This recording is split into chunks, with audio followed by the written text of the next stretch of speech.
Israel-Iran conflict, nuclear proliferation, and regional power dynamics. The conflict between Israel and Iran, once waged in the shadows through proxies, covert operations, and strategic ambiguity, has emerged into the open with unprecedented force.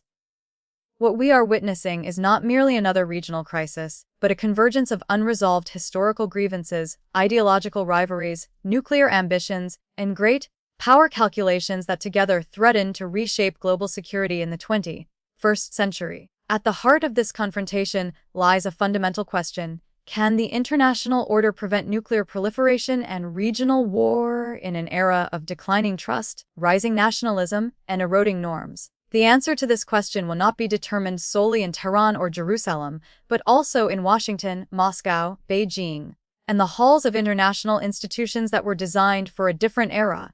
The most recent escalation between Israel and Iran did not occur in a vacuum. Rather, it emerged from a long chain of events that accelerated after October 2023, when war broke out between Israel and Hamas, a Palestinian militant organization backed politically, financially, and militarily by Iran. That war unleashed forces that had been building for decades: Iran's cultivation of proxy militias across the region, Israel's determination to preserve its military and nuclear superiority, and the United States' struggle to balance deterrence, diplomacy, and alliance commitments. The October 2023 conflict ignited a regional firestorm. Iran-backed groups across Iraq, Syria, Lebanon, and Yemen intensified attacks against Israeli and American targets, framing their actions as resistance against Israeli operations in Gaza. In reality, these attacks were part of a carefully constructed Iranian strategy to pressure Israel and the United States indirectly, while avoiding a direct confrontation that could endanger the Iranian regime itself. Yet indirect confrontation has its limits. As strikes multiplied and red lines blurred, the region drifted closer to open war. By 2024, the long-standing shadow war between Israel and Iran gave way to direct military exchanges. This shift marked a historic rupture in Middle Eastern geopolitics. For the first time, Iran directly launched hundreds of missiles and drones, abandoning decades of plausible deniability. Israel, in turn, escalated its operations deep into Iranian territory, targeting air defenses, missile production facilities, and senior military leadership. To understand why this moment is so dangerous, we must step back and examine the deeper forces at play. This conflict is not solely about Gaza, nor even about Israel and Iran as individual states. It is about power ideology, security, and survival. It is about the fear, on Israel's part, that a nuclear-armed Iran would pose an existential threat. It is about Iran's conviction that resistance against Israel and American influence is essential to its revolutionary identity and regional standing. And it is about the United States' struggle to reconcile its commitment to non-proliferation with its strategic alliances and domestic political realities. The collapse of traditional deterrence mechanisms has further compounded these tensions. During the Cold War, adversaries often avoided direct conflict due to mutual fear of escalation. In today's Middle East, however, the proliferation of non-state actors, advanced missile technologies, cyber warfare, and unmanned systems has made escalation easier, faster, and harder to control. A single miscalculation can now trigger a regional or even global crisis. The weakening of Iran's so-called axis of resistance in 2024 further destabilized the balance. Israel's decimation of Hamas and Hezbollah leadership, combined with the downfall of the Assad regime in Syria, dealt a significant blow to Iran's regional strategy. For Tehran, these losses were not merely tactical setbacks, they were existential warnings. They signaled that Iran's forward defense doctrine, fighting its enemies beyond its borders, was under severe strain. Faced with these pressures, Iran accelerated its nuclear activities, viewing nuclear capability as the ultimate guarantee of regime survival. Israel, interpreting these moves as intolerable, reaffirmed its long-standing doctrine that it would never allow a hostile power to acquire nuclear weapons. This doctrine, rooted in Israel's history and collective memory, has guided its actions since its strikes on Iraq's Osirak reactor in 1981 and Syria's Al-Kibar facility in 2007. The United States, meanwhile, found itself caught between escalation and diplomacy. President Donald Trump's return to office in 2025 revived the maximum pressure campaign against Iran, while simultaneously reopening nuclear negotiations. This dual-track approach reflected a fundamental tension in U.S. policy. the desire to constrain Iran's nuclear ambitions without being drawn into another Middle Eastern war. Israel, however, viewed renewed negotiations with deep skepticism. Israeli leaders argued that diplomacy had failed repeatedly to curb Iran's ambitions and that any delay only brought Tehran closer to nuclear breakout. From their perspective, unilateral military action was not a preference but a necessity. The crisis reached a breaking point in June, when the International Atomic Energy Agency declared Iran in violation of its non-proliferation obligations for the first time in 2 decades. Iran's response, announcing the opening of a secret enrichment site, was widely interpreted as a direct challenge to the international community. Israel responded with force, launching a sweeping strike against Iran's nuclear infrastructure, missile factories, senior military officials, and nuclear scientists. Iran's retaliation was swift and dramatic, involving waves of drones and ballistic missiles. For days, the region stood on the brink of full-scale war. The United States initially sought to distance itself from the Israeli operation, but as the conflict escalated, Washington intervened directly, striking Iranian nuclear facilities at Fordow, Isfahan, and Natanz. This marked a historic moment, the first time a U.S. president had openly joined Israel in attacking another state's nuclear program. Although a ceasefire was eventually declared, the underlying issues remain unresolved. Iran's nuclear program has been delayed, not dismantled. Israel's security concerns persist. The credibility of international non-proliferation regimes has been weakened. And the Middle East remains locked in a cycle of confrontation, retaliation, and uneasy truces. The historical origins of Iran's nuclear ambitions. To understand the present confrontation between Iran and Israel, and indeed the anxiety that surrounds Iran's nuclear program today, we must journey back not merely decades, but generations. Iran's pursuit of nuclear technology did not begin as an act against the international order, nor was it initially driven by revolutionary ideology.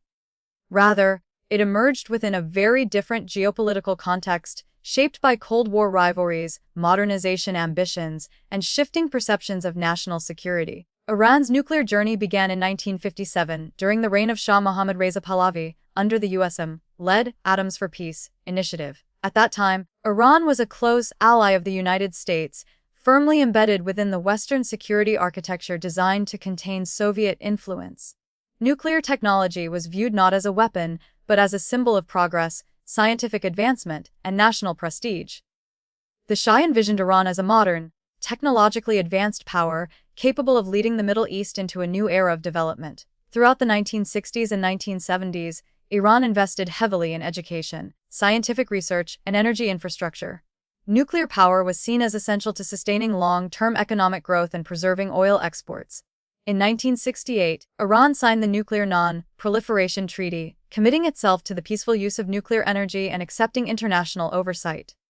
In 1974, the Shah announced plans to build as many as 20 nuclear reactors, a move that was welcomed and supported by Western governments at the time. This early phase of Iran's nuclear program illustrates a critical truth: nuclear ambition alone does not equal nuclear threat. Context matters. Intent matters. Trust matters. And above all, political relationships matter. Everything changed with the 1979 Islamic Revolution. The overthrow of the Shah and the establishment of the Islamic Republic transformed Iran's domestic politics and its relationship with the world.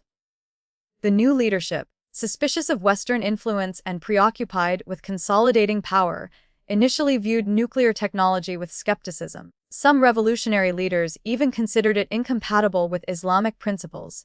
However, the outbreak of the Iran-Iraq War in 1980 fundamentally altered this calculus. Iraq's invasion of Iran, backed tacitly and sometimes overtly by Western and regional powers, inflicted immense human and economic costs. The war exposed Iran's strategic vulnerability and reinforced a deep sense of isolation and betrayal. When Iraq used chemical weapons against Iranian forces with little international consequence, Tehran drew a sobering lesson. International norms offer little protection to the weak. It was during the late stages of this brutal conflict, in the late 1980s, that Iran began to reconsider the strategic value of nuclear weapons. The motivation was not conquest, but deterrence. Iranian leaders concluded that only self-reliance and strategic capability could guarantee national survival in a hostile environment. In the 1990s, Iran quietly sought external assistance to revive its nuclear program. Partnerships with Russia and China provided technical expertise and research support, while Iran worked to develop indigenous capabilities. Throughout this period, Tehran insisted that its program remained peaceful, yet concerns grew as Iran resisted transparency and limited access to international inspectors. The turning point came in 2002, when Iranian dissident groups revealed the existence of undeclared nuclear facilities at Natanz and Iraq. This disclosure shocked the international community and marked the beginning of sustained global scrutiny of Iran's nuclear activities. The issue was no longer theoretical, it was tangible, urgent, and deeply political. In response, European diplomats launched intensive negotiations aimed at halting Iran's enrichment activities. Iran agreed temporarily to suspend certain operations, emphasizing its right to peaceful nuclear energy under the NPT. However, this fragile trust eroded quickly. Iran failed to provide full transparency to the International Atomic Energy Agency, leading to accusations of deception and concealment. By 2004, the IAEA formally rebuked Iran, and by 2005, it declared Iran in non-compliance with its safeguards obligations. These findings paved the way for referral to the United Nations Security Council, transforming Iran's nuclear issue into a global security concern. In 2006, the Security Council adopted Resolution 1696, demanding that Iran suspend uranium enrichment. Tehran refused, arguing that suspension would violate its sovereign rights. This defiance triggered a cascade of sanctions that would intensify over the next decade. Financial restrictions, trade embargoes, and energy sanctions targeted Iran's economy with unprecedented force. These sanctions had a profound impact. By the early 2010s, Iran's economy was in severe distress. Oil exports plummeted. Inflation soared. Unemployment rose sharply. Ordinary Iranians bore the brunt of economic isolation, even as political hardliners tightened their grip on power. It was against this backdrop of economic crisis that Hassan Rouhani emerged as a transformative figure. Elected president in 2013, Rouhani campaigned on a platform of pragmatism, engagement, and economic recovery. He argued that Iran's isolation was unsustainable and that diplomatic compromise was necessary to restore growth and stability. The election of Rouhani opened a rare window of opportunity. The United States, under President Barack Obama, seized this moment to pursue direct diplomacy. Over the next 2 years, intensive negotiations unfolded between Iran and the PUVA, China, France, Germany, Russia, the United Kingdom, and the United States. These talks culminated in the Joint Comprehensive Plan of Action in 2015, one of the most ambitious arms control agreements of the modern era. The JCPOA imposed strict limits on Iran's nuclear activities, dramatically reducing its enrichment capacity, stockpiles, and pathways to a bomb. In exchange, Iran received sanctions relief and reintegration into the global economy. For a time, the agreement worked. IAEA inspectors verified Iranian compliance. Uranium stockpiles were reduced. Centrifuges were dismantled. The risk of immediate nuclear breakout diminished significantly. Yet the JCPOA was never universally accepted. Critics argued that failed to address Iran's ballistic missile program, its regional interventions, and the sunset clauses that would eventually expire. In Israel, opposition to the deal was fierce and unwavering. Israeli leaders warned that the agreement legitimized Iran's nuclear infrastructure and postponed, rather than prevented, a future crisis. These unresolved tensions would eventually resurface with devastating consequences. The history of Iran's nuclear program, therefore, is not a simple story of ambition or aggression. It is a narrative shaped by fear, insecurity, external pressure, and internal politics. It reveals how nuclear proliferation is often less about weapons themselves and more about the environment in which states operate. As we move forward in this speech, we must keep this history in mind. Without understanding where Iran's nuclear ambitions came from, we cannot fully grasp why the world now stands on such precarious ground. The JCPOA promise, limits, and collapse, the Joint Comprehensive Plan of Action, or JCPOA, stands as one of the most consequential diplomatic experiments of the early 21st century. To some, it represented a triumph of multilateral diplomacy, proof that negotiation could succeed where coercion had failed. To others, it was a dangerously flawed compromise that emboldened Iran while postponing an inevitable reckoning. To understand the present conflict between Israel and Iran, we must examine not only what the JCPOA achieved, but also what it left unresolved, and how its collapse reshaped regional and global dynamics. At its core, The JCPOA was designed to address a singular concern, preventing Iran from acquiring nuclear weapons. It did so through an intricate framework of restrictions, verification mechanisms, and enforcement tools. Iran agreed to reduce its stockpile of enriched uranium by 98% for 15 years, cap enrichment levels well below weapons grade, and dismantle two-thirds its operational centrifuges for a decade. The agreement also mandated unprecedented access for IAEA inspectors, including the ability to request entry to suspect sites within 24 days. In return, Iran received extensive sanctions relief. Frozen assets were released, oil exports resumed, and Iran regained access to global financial systems. The United Nations Security Council endorsed the agreement through Resolution 2031, signaling international legitimacy and paving the way for economic reintegration. For advocates of the JCPOA, these measures significantly extended Iran's nuclear breakout time. The period required to produce enough fissile material for a weapon, from mere months to over a year. More importantly, the agreement brought Iran's nuclear program under continuous international monitoring, reducing uncertainty and the risk of surprise. Yet from its inception, the JCPOA faced profound political resistance. In the United States, critics argued that the agreement rewarded bad behavior, offering sanctions relief without fundamentally altering Iran's conduct. They pointed to Tehran's continued support for militant groups, its ballistic missile development, and its destabilizing role in regional conflicts as evidence that Iran was exploiting the deal's narrow focus. In Israel, opposition was even more intense. Israeli leaders viewed the JCPOA not as a barrier to proliferation, but as a pathway that legitimized Iran's nuclear infrastructure and allowed it to emerge, over time, as a threshold nuclear state. Prime Minister Benjamin Netanyahu famously warned that the deal endangered Israel's survival, framing it as an existential gamble, rather than a calculated risk. These criticisms were not merely rhetorical, they reflected deeply held strategic concerns. Israel's security doctrine is rooted in the principle of qualitative military superiority and early action against existential threats. From this perspective, any agreement that left Iran with enrichment capabilities, even under restrictions, was fundamentally unacceptable. Meanwhile, Iran itself harbored ambivalence toward the JCPOA. While President Rouhani and his allies championed engagement, hardline factions within the Islamic Revolutionary Guard Corps and the clerical establishment remained deeply skeptical of U.S. intentions. For them, the agreement was a tactical pause, not a strategic shift. They feared that Iran was trading irreversible concessions for reversible promises.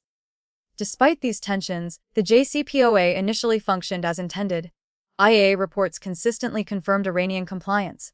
The nuclear issue receded, temporarily, from the brink of crisis. However, the agreement's political foundation was fragile, particularly in Washington. The election of Donald Trump in 2016 marked a decisive turning point. Trump had campaigned on a promise to dismantle what he called the worst deal ever negotiated. In 2018, his administration withdrew the United States from the JCPOA and reimposed sweeping sanctions under a strategy known as maximum pressure. The goal was to force Iran back to the negotiating table for a more comprehensive agreement addressing nuclear, missile, and regional issues. The consequences were immediate and severe. European efforts to preserve the deal faltered under the weight of U.S. secondary sanctions. Iranian oil exports collapsed. Inflation surged. The Iranian economy entered its worst crisis in decades. Iran responded not with capitulation, but with calibrated escalation. Beginning in 2019, Tehran incrementally breached JCPOA limits, enriching uranium beyond permitted levels, installing advanced centrifuges, and reducing cooperation with inspectors. Each step was calculated to increase leverage, while stopping short of outright weaponization. This cycle of pressure and counterpressure eroded what remained of mutual trust. Diplomatic channels narrowed. Military incidents multiplied. In April 2019, the United States designated the IRGC as a terrorist organization, a symbolic and substantive escalation. Soon after, attacks on oil tankers in the Strait of Hormuz heightened fears of a broader conflict. The situation deteriorated further in June 2019, when Iran shot down a U.S. Global Hawk drone. President Trump opted for cyber operations and additional sanctions rather than kinetic retaliation, but the message was clear. The margin for error was shrinking. The most dramatic escalation came in January 2020, when the United States killed Qasem Soleimani, the commander of Iran's Quds Force, in a drone strike in Baghdad. Soleimani was not merely a military leader, he was a symbol of Iran's regional strategy and influence. His death shocked the Iranian system and brought the two countries to the brink of war. Iran's response, a missile strike on U.S. bases in Iraq, was carefully calibrated to avoid American casualties, signaling both resolve and restraint. Yet the damage was done. Iran formally abandoned remaining JCPOA restrictions and accelerated its nuclear program. Within months, enrichment levels soared far beyond the deal's limits. By the early 2020s, the JCPOA existed largely in name only. Efforts to root faltered amid mutual distrust, domestic opposition, and shifting geopolitical priorities. The agreement's collapse left a vacuum, one filled by suspicion, escalation, and eventually, direct confrontation. The unraveling of the JCPOA offers a sobering lesson: arms control agreements cannot survive without sustained political commitment. Technical compliance is insufficient if underlying strategic grievances remain unresolved. Without trust, verification becomes confrontation. Without diplomacy, deterrence becomes instability. As the JCPOA faded, the Middle East entered a more dangerous phase. Iran moved closer to nuclear threshold status. Israel grew increasingly alarmed. The United States oscillated between diplomacy and coercion. And the mechanisms that once constrained escalation weakened. This is the environment in which the events of 2023 and 2024 unfolded. The war in Gaza, the rise in proxy attacks, and the shift from indirect to direct conflict between Israel and Iran were not sudden shocks, but the predictable outcome of a system under strain.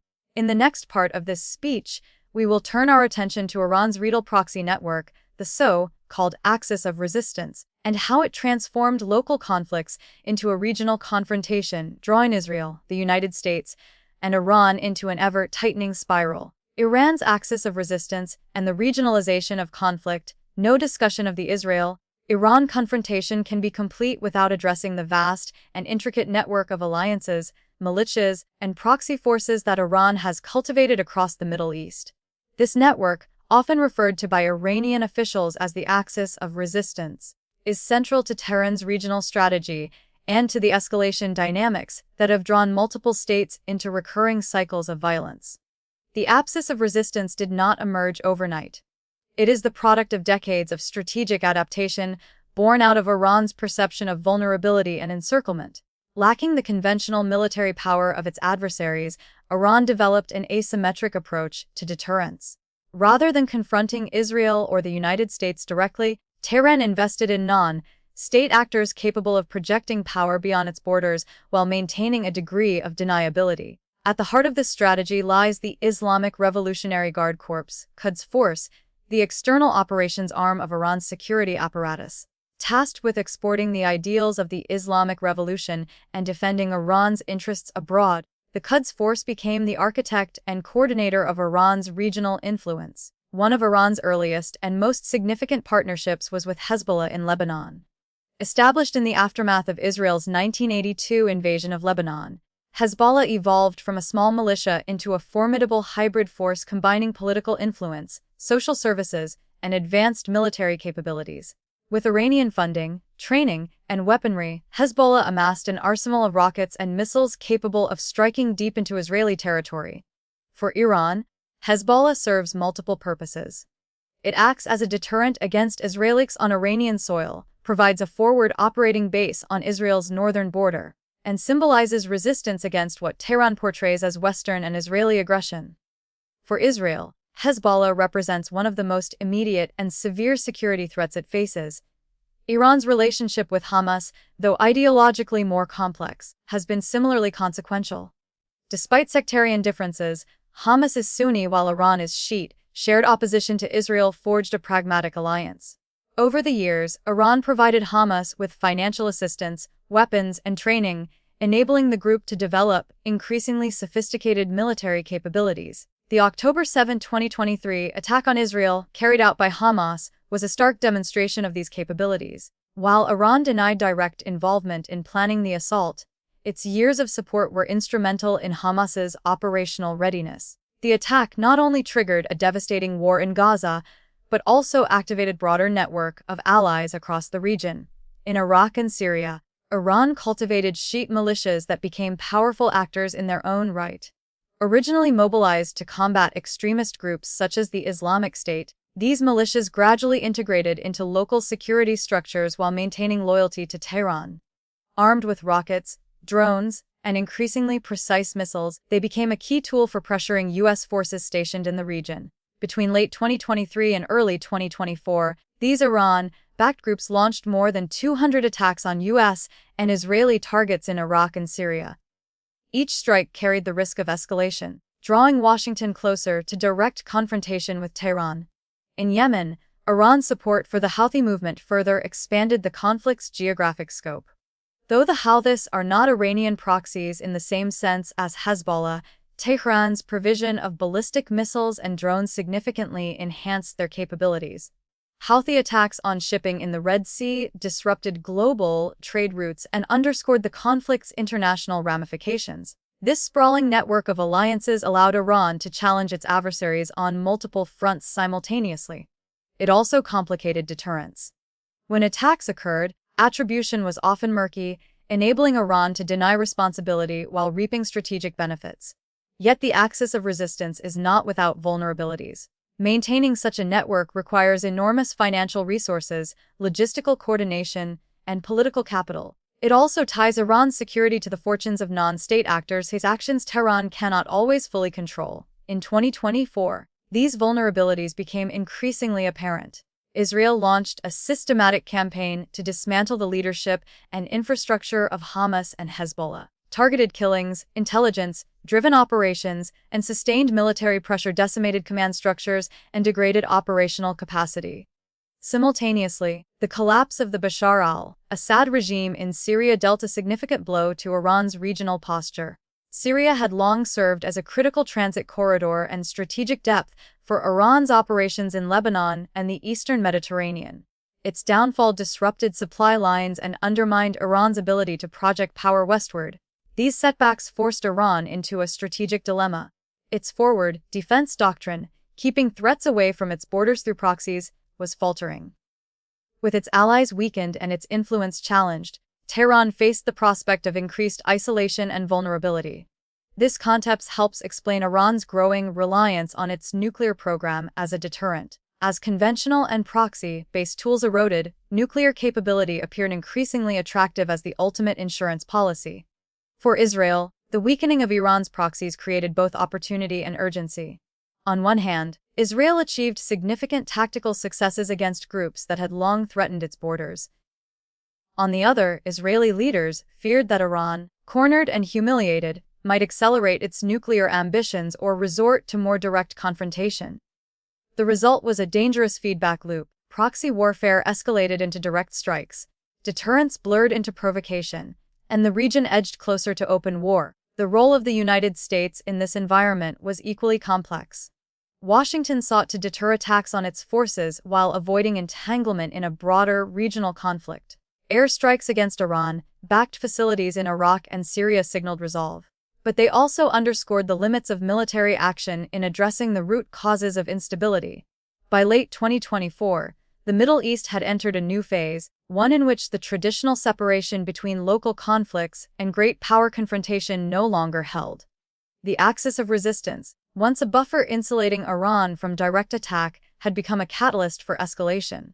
In the next part of this speech, we will examine Israel's strategic doctrine, its perception of existential threat, and the logic behind its decision to move from containment to direct action against Israel's strategic doctrine and the logic of preemption. To understand Israel's actions in its confrontation with Iran, one must appreciate the unique historical, psychological, and strategic foundations of Israeli security policy. Israel is a state born in conflict, forged in war, and shaped by a collective memory in which vulnerability is synonymous with annihilation. For Israeli leaders across the political spectrum, national survival is not an abstract concept, it is an ever-present imperative that guides policy, doctrine, and decision-making. At the core of Israel's security worldview lies the principle of qualitative military superiority. Surrounded by adversaries and lacking strategic depth, Israel has long relied on technological edge, intelligence dominance, and rapid mobilization to offset numerical disadvantages. This doctrine is complemented by another, equally critical principle: preemption. When faced with an existential threat, Israel has repeatedly demonstrated a willingness to strike first rather than absorb the consequences of inaction. This logic is not theoretical. In 1981, Israel destroyed Iraq's Osirak nuclear reactor despite international condemnation, arguing that allowing Saddam Hussein to acquire nuclear weapons posed an unacceptable risk. In 2007, Israel conducted a similar strike against a covert nuclear facility in Syria, again acting unilaterally to neutralize what it perceived as a future existential threat. These precedents shaped Israeli thinking toward Iran. From Jerusalem's perspective, Iran is not merely another regional rival. It is a state whose leaders have repeatedly questioned Israel's legitimacy, supported armed groups dedicated to its destruction, and pursued technologies that could fundamentally alter the balance of power. Israeli officials argue that a nuclear-armed Iran would not only threaten Israel directly, but also embolden Iran's proxies, constrain Israel's freedom of action, and trigger a regional arms race. In this view, deterrence, the logic that prevented nuclear war during the Cold War, is unreliable in the Middle Eastern context, where ideological extremism, opaque decision-making, and non-state actors of the risk of miscalculation. For years, Israel sought to manage this threat through covert means. Cyber operations, sabotage, and targeted assassinations were used to slow Iran's nuclear progress without provoking open war. These efforts, while tactically effective, could not eliminate Iran's knowledge or long-term capabilities. The JCPOA, from Israel's standpoint, was deeply problematic. While it delayed Iran's nuclear progress, it also legitimized enrichment and provided Iran with economic resources that Israeli leaders argued were funneled into regional aggression. The agreement's sunset clauses reinforced Israeli fears that Iran was simply waiting out the clock.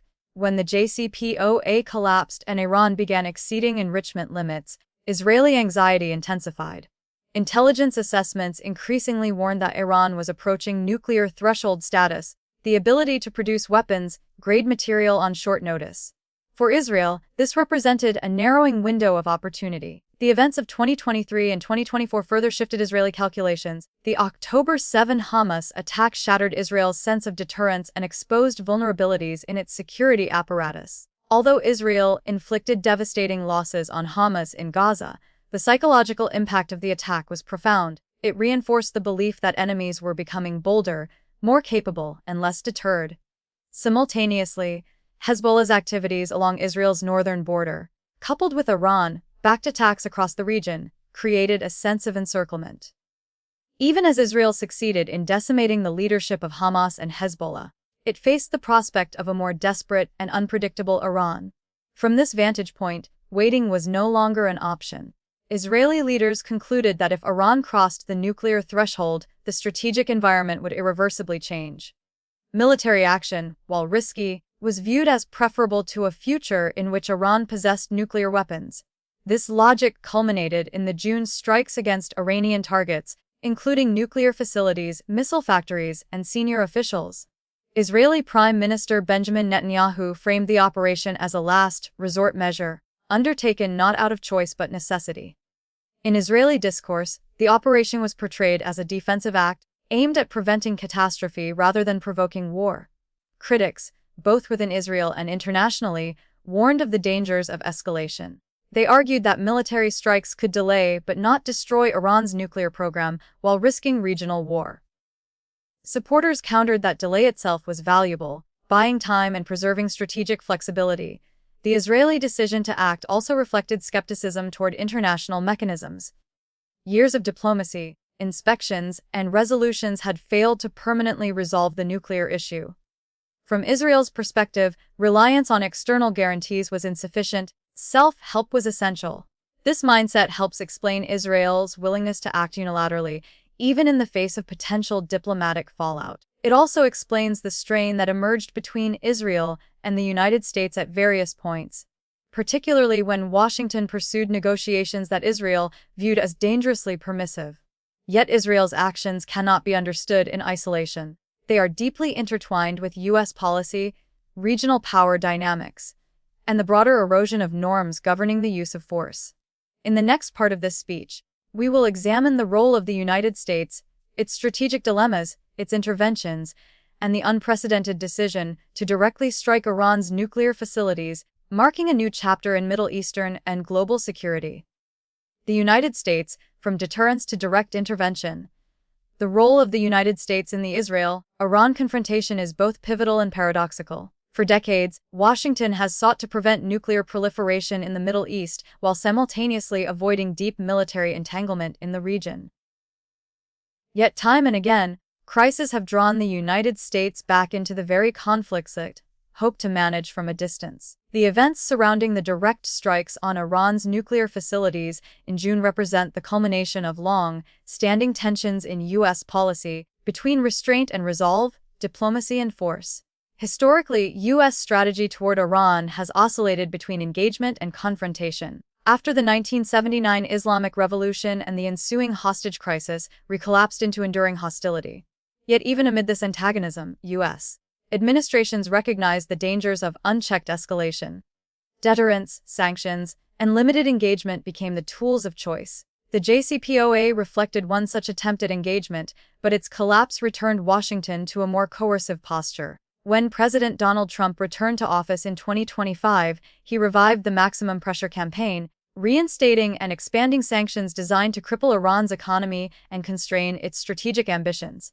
At the same time, Trump signaled openness to renewed negotiations, creating a dual policy that was as ambiguous as it was ambitious. This ambiguity had consequences.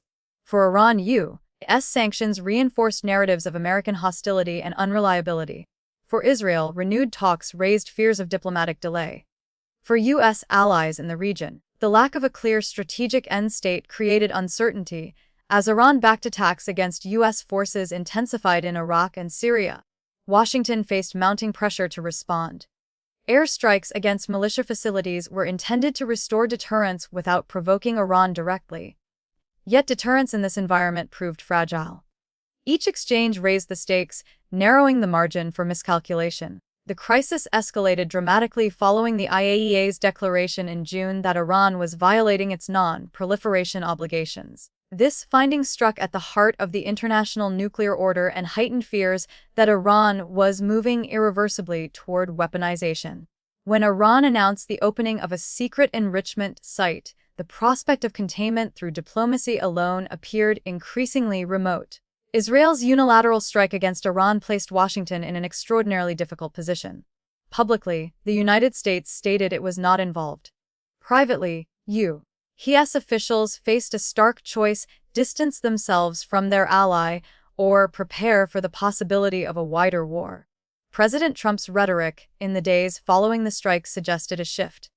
While reiterating support for diplomacy, he increasingly framed Iran's actions as self-inflicted and signal sympathy for Israel's objectives. This rhetorical shift mattered. In international politics, words can be as consequential as weapons. As Israel and Iran exchanged strikes, the risk to U.S. forces and interests grew. Intelligence assessments warned that Iran might target American bases or attempt to close critical maritime choke points. The credibility of U.S. deterrence and its commitment to allies was at stake. On June 21, the United States crossed a historic threshold. American forces struck 3 Iranian nuclear sites, Fordow, Isfahan, and Natanz, using bunker-buster bombs designed to penetrate hardened facilities. This was an unprecedented act, the first time a U.S. president had directly attacked another country's nuclear infrastructure, and a first time Washington had openly joined Israel in such an operation. The Trump administration justified the strikes as necessary to prevent imminent nuclear proliferation. Officials claimed the attacks significantly degraded Iran's capacity to produce weapons-grade uranium. Yet assessments from the United Nations nuclear watchdog suggest the setback was measured in months, not years. Iran's response was swift but calibrated. On June 23, it launched missiles at U.S. forces stationed at Al Udeid Air Base in Qatar. The attack caused no casualties, signaling Iran's desire to retaliate without triggering all-out war. Hours later, President Trump announced a ceasefire. The ceasefire largely held, but it did not resolve the underlying conflict. Instead, it underscored the precariousness of the situation. The United States had demonstrated willingness to use force to uphold non-proliferation, but it had also set a powerful precedent, one that future adversaries and allies alike would scrutinize closely. This intervention raises profound questions. Does striking nuclear facilities deter proliferation, or does it incentivize secrecy and acceleration? Does alliance solidarity strengthen stability, or does it entangle great powers in regional conflicts? And what does this moment reveal about the future of U.S. leadership in a fragmented world? For supporters of the intervention, the answer is clear. Allowing Iran to approach nuclear weapons capability was unacceptable. Military action, though imperfect, reaffirmed red lines and demonstrated resolve. For critics, the risks loom large. Military strikes cannot erase knowledge. They may strengthen hardliners, undermine diplomacy, and normalize the use of force against nuclear programs. They also raise the specter of retaliation beyond the battlefield, through cyber operations, terrorism, or economic disruption. The United States now finds itself at a crossroads. Having intervened directly, it bears greater responsibility for the trajectory of the conflict. Yet its leverage remains constrained by domestic politics, alliance commitments, and global competition. In the next part of this speech, we will examine the international response, how global powers, international institutions, and the non-proliferation regime have been affected by the Israel-Iran war, and what this means for the future of global security. The international system under strain, global reactions, and the future of non-proliferation. The direct confrontation between Israel, Iran, and the United States did not unfold in isolation. Its shockwaves reverberated across the international system, testing alliances, exposing fractures in global governance, and placing unprecedented strain on the nuclear non-proliferation regime. The crisis has forced the world to confront an uncomfortable reality: the rules, institutions, and assumptions that once underpinned global security are increasingly fragile. At the center of this strain lies the Nuclear Non-Proliferation Treaty, long regarded as the cornerstone of efforts to prevent the spread of nuclear weapons. For decades, the NPT rested on a delicate bargain. Non-nuclear states would forego weapons in exchange for access to peaceful nuclear technology and a commitment by nuclear-armed states to pursue disarmament. The Israel-Iran conflict has exposed the limits of this bargain in a deeply unequal and polarized world. Iran's case has long troubled the NPT framework. As a signatory, Iran asserts its right to peaceful enrichment. Yet its history of concealment, incomplete cooperation, and incremental escalation eroded confidence among inspectors and states alike. The IAEA's declaration of Iranian non-compliance, the first such finding in 2 decades, was therefore more than a technical judgment. It was a political shock that underscored how fragile verification mechanisms become when trust collapses. Israel's position further complicates matters. As a non-signatory to the NPT widely believed to possess nuclear weapons, Israel occupies a unique and controversial status.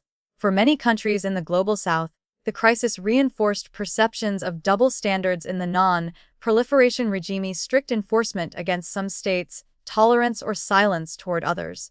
These perceptions matter. They shape how states interpret international law, assess their security options, and judge the legitimacy of global institutions. When rules are seen as selective, compliance erodes. The response of major global powers reflected this fragmentation. European governments, long invested in preserving the JCPOA, expressed deep concern over the escalation. While reaffirming Israel's right to self-defense, they warned that military action against nuclear facilities risked undermining diplomacy and destabilizing the region further.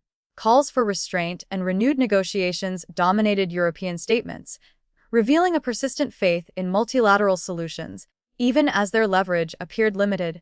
Russia and China adopted more critical stances toward the United States and Israel. Both condemned the strikes on Iranian facilities as violations of sovereignty and international law.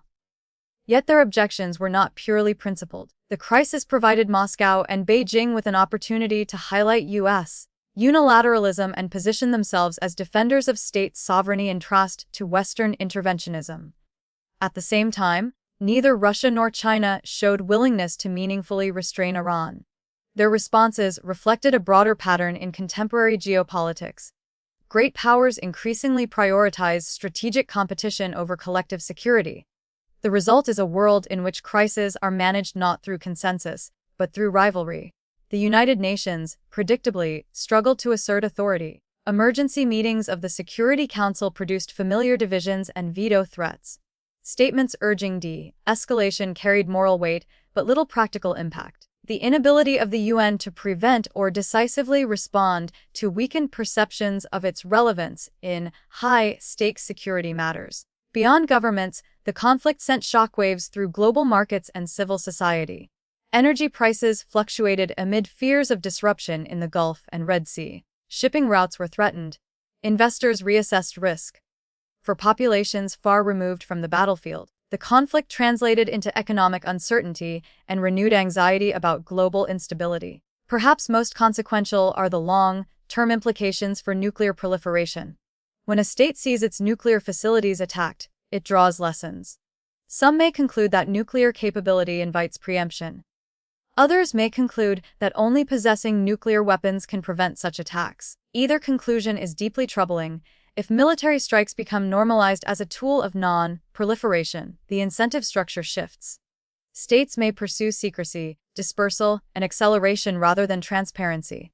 Arms control, already under strain, could erode further, yet the crisis also underscores the enduring relevance of diplomacy. Even amid violence, channels of communication, formal and informal, played a role in preventing escalation. The eventual ceasefire, fragile as it is, demonstrates that restraint remains possible even after unprecedented actions. The international community now faces a choice. It can allow the erosion of norms to continue, accepting a world in which force increasingly replaces negotiation, or it can confront the hard work of reforming institutions, addressing grievances, and rebuilding trust. In the final part of this speech, we will turn toward the future. We will examine possible trajectories for the Israel-Iran relationship, the risks of renewed conflict, and the policy choices that could either entrench instability or open a path toward a more sustainable security order. Paths forward: war, deterrence, or a reimagined security order. As we arrive at the conclusion of the offensive examination of the Israel-Iran conflict, we must confront a sobering truth. The ceasefire that followed weeks of unprecedented escalation is not peace. It is a pause, fragile, conditional, and reversible. The forces that drove the region to the brink of war have not disappeared. They have merely been restrained, for now, by exhaustion, calculation, and fear of catastrophe. The future of the Israel-Iran relationship, and indeed the future of Middle Eastern security, will likely follow one of three broad trajectories: renewed war, unstable deterrence, or a reimagined security framework. Each path carries profound implications, not only for the region, but for the global order. The path of renewed war. The first and most dangerous possibility is a return to open conflict. The precedent has been set. Direct strikes have occurred. Red lines have been crossed. What was once unthinkable has become conceivable.